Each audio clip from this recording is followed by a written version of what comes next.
বিদ্যাসাগর বিশ্ববিদ্যালয়ের প্রশ্নপত্রে বিপ্লবীদের সন্ত্রাসবাদী বলে উল্লেখ করা হয়েছিল। তা নিয়ে বিতর্কের মুখে অবশেষে দুই অধ্যাপককে পদ থেকে অব্যাহতি দিলেন বিশ্ববিদ্যালয় কর্তৃপক্ষ।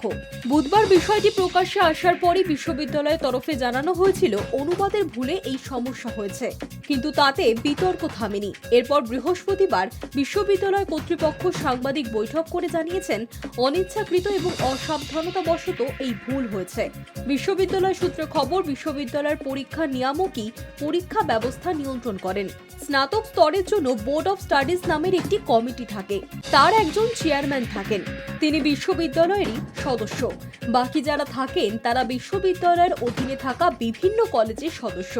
সেই বোর্ড অফ স্টাডিজের চেয়ারম্যান এবং আর এক সদস্যকে পদ থেকে অব্যাহতি দিয়েছেন বিশ্ববিদ্যালয় কর্তৃপক্ষ। জানা গিয়েছে, পশ্চিম মেদিনীপুরের বিদ্যাসাগর বিশ্ববিদ্যালয়ে বুধবার স্নাতক স্তরের ষষ্ঠ সেমিস্টারের ইতিহাস পরীক্ষা ছিল। সেখানে একটি প্রশ্ন ছিল, মেদিনীপুরে ৩ জন জেলা ম্যাজিস্ট্রেটের নাম করো যারা সন্ত্রাসবাদীদের দ্বারা নিহত হন।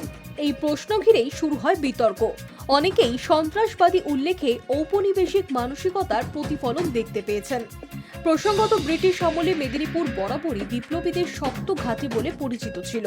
সেখানে পরপর ৩ জেলা শাসককে হত্যা করা হয়। Hi news network.